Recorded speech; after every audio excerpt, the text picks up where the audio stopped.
दिनांक 13 मार्च रोजी 3 वाजता मला माहिती मिळाली की वाशीचे सिव्हिल हॉस्पिटल येथे एका महिलेला तिच्या नवऱ्यानं मारलेलं आहे आणि तिला ऍडमिट केलेलं आहे. आम्ही सदर ठिकाणी जाऊन पाहिलं असता डॉक्टरांनी तिला मृत घोषित केलं होतं. त्यानंतर माहिती घेतली असता जवळचे जे नातेवाईक किंवा आजूबाजूला राहणारे जे लोक आहेत त्यांनी सांगितले की तिच्या नवऱ्याने तिला मारहाण केलेली आहे.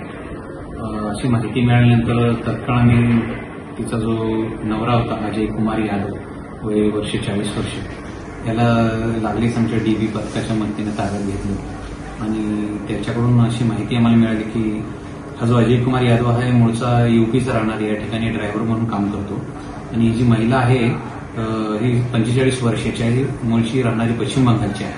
हे दोघेही लिव्ह इन रिलेशनशिपमध्ये 2020 पासून एकत्र राहतात आणि यांच्यामध्ये आपापसामध्ये अनेकदा वाद चालू असायचे.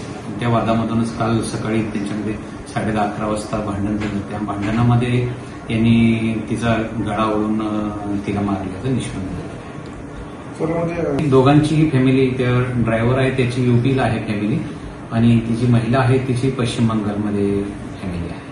नेमकं कारण त्यांच्यामध्ये आपापसामध्ये बऱ्याचदा वाद व्हायचे. त्या वादामध्येच काल त्यांनी तिला गळा ओढून मारहाण केलेली आहे. ती महिला काय घरकामच करायची.